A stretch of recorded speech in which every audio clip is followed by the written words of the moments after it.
आइए आइए विधायक जी। और सरपंच जी कैसे हो? मैं बढ़िया हूँ हुजूर। ये मेरा बेटा सुनील शहर में पढ़ा है। अच्छा अच्छा, कैसे हो बेटा? मैं ठीक हूँ सर। क्या पढ़ाई कर रहे हो? बस सर बीटेक फाइनल ईयर है इस बार। ओह, मतलब इंजीनियर बनेगा छोरा? आपकी कृपा है हुजूर। इस बार मैंने ही इसे कहा कि गांव आजा, गांव आकर देख कि हम लोग भी 26 जनवरी कैसे मनावे हैं। हाँ, ये सही किया तुमने सरपंच। सुनील, हम गांव वालों में भी देशभक्ति की कमी ना है, देख रहे हो? फिर विधायक भूरेलाल मंच पर चढ़े और तिरंगा फहराया। आते रहा करो बेटे। जी, वैसे भी पिताजी की तबीयत अब ठीक नहीं रहती तो आता ही रहूंगा। बढ़िया है, पर किसी ऐसी छोरी से ब्याह करियो जो गांव में तेरे गैल रह सके। कहीं कोई शहरी ले आया तो गांव में एक दिन भी न टिकेगी। सुनील भी उनकी बात सुनकर मुस्कुरा दिया और फिर वो अपने कॉलेज की यादों में खो गया। मैं साफ साफ कह देती हूँ, और उसी का फल है। अच्छा ये बताओ, ज्वाइनिंग कब है? 1 महीने बाद। पर सुनो ना। हाँ कहो। बड़ी खतरनाक नौकरी है। इससे पहले इस मिस इंडिया जैसे चेहरे पर किसी दुश्मन की गोली बोली लगे और तुम मुझसे शादी वादी करने से इनकार कर दो। चलो ना शादी कर लेते हैं। तुम भी ना एकदम पागल हो। इतना ही डर था तो फॉर्म क्यों भरा? अरे माटी के लिए फर्ज भी तो कोई चीज है ना। वतन की शान में तो ऐसे 10 चेहरे कुर्बान। तुम चिंता मत करो, इस बार 26 जनवरी की छुट्टी पर घर जा रहा हूँ। माँ बाबा से बात करूंगा तो तैयार हो जाओ मेरी बींदड़ी बनने के लिए। अरे क्या हो गया छोरे, तबीयत तो ठीक है ना तेरी? हाँ हाँ हाँ पापा, वो मुझे आपसे और अम्मा से कुछ बात करनी थी। पहले हाथ धोकर आ, तेरी माँ ने दाल बाटी बनाई है, आजा। घर के आंगन में सुनील और रामकुमार बड़े चाव से दाल बाटी खाने लगे। तभी सुनील ने हिम्मत करके सारी बात अपने पापा मम्मी से कह दी। ले सुन रही है बींदड़ी, हम खामखा परेशान हो रहे थे इसके ब्याह के लिए। अरे फौजी बहू आएगी इस घर में। गाँव में। अरे यार, पर दिक्कत क्या है इस गांव में? वहाँ लाइट तो आती नहीं है। मैं अपने बाल कैसे कर्ल करूंगी? और अगर मैं अच्छी नहीं दिखूंगी तो गांव के लड़के तो यही कहेंगे ना कि सुनील भैया शहर से क्या बोरिंग आइटम लेकर आए हैं। तुम सीरियस हो? पागल कहीं के, तुम तो मुझे जहाँ भी रखोगे तुम्हारे साथ मैं खुशी खुशी रह लूंगी, फिर चाहे गाँव हो या जंगल।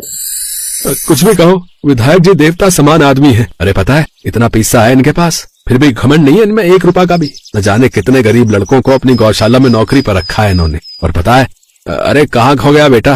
मैं तब से बोले जा रहा हूँ। जी जी पापा। इसके बाद रामकुमार ने सुनील को घर की तरफ चल दिया। वो एक बार फिर कविता की यादों में खो गया। ये देखो सुनील, मेरा सिलेक्शन हो गया, अब मैं इंस्पेक्टर कविता हूँ। बीएसएफ का ज्वाइनिंग लेटर? अरे बाप रे, कमाल कर दिया तुमने कविता। मुझे तुम पर नाज है, अब मेरी बीवी बनेगी बीएसएफ की इंस्पेक्टर। ये सब तुम्हारी वजह से हुआ सुनील, तुम्ही ने सारी तैयारी करवाई थी। नहीं, ये सारी तुम्हारी घर की बात। और क्या होगी? अरे सबने बुलाऊंगा तेरे ब्याह में, और हाँ विधायक जी को भी।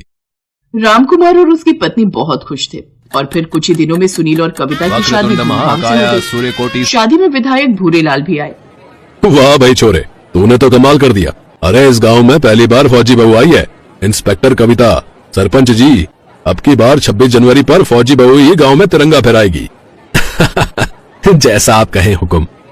इस शादी से हर कोई खुश था। गांव की सारी औरतें अपने गांव की पहली फौजी बहू को देखने आई। फिर कुछ दिन बाद, पापा जी, सुनील, मेरी छुट्टी खत्म हो गई, अब मुझे मेरी यूनिट में जाना होगा। अरे तुम कुछ और दिन की छुट्टी ले लो ना, अभी तो बाबा के दर्शन के लिए भी जाना है। अरे ना, उसे ना रोक सुनील, वो देश की सेवा के लिए जा रही है और धरती माता से बढ़कर कोई दर्शन नहीं, कोई सेवा नहीं। वैसे तेरी पोस्टिंग कहाँ है बहू? पापा जी जैसलमेर में है, एग्जैक्ट लोकेशन नहीं बता सकती। हमेशा की तरह विधायक जी ने गांव में तिरंगा फहराया। हालांकि वो कार्यक्रम में ज्यादा देर रुके नहीं क्योंकि उनके हाथ में फ्रैक्चर था। अरे हुकुम, ये चोट कैसे लग गई? वो गौशाला में गोबर पर पैर फिसल गया तो हाथ टूट गया, पर झंडा फहराने आया हूं मैं। देखो, देशभक्ति बड़ी चीज है, तो उसमें तो कोई शक ना है विधायक जी। बस 2-4 दिन में मेरी बहू भी आ जाएगी। ये तो बड़ी अच्छी बात है। चलो जी, चलता हूँ अब।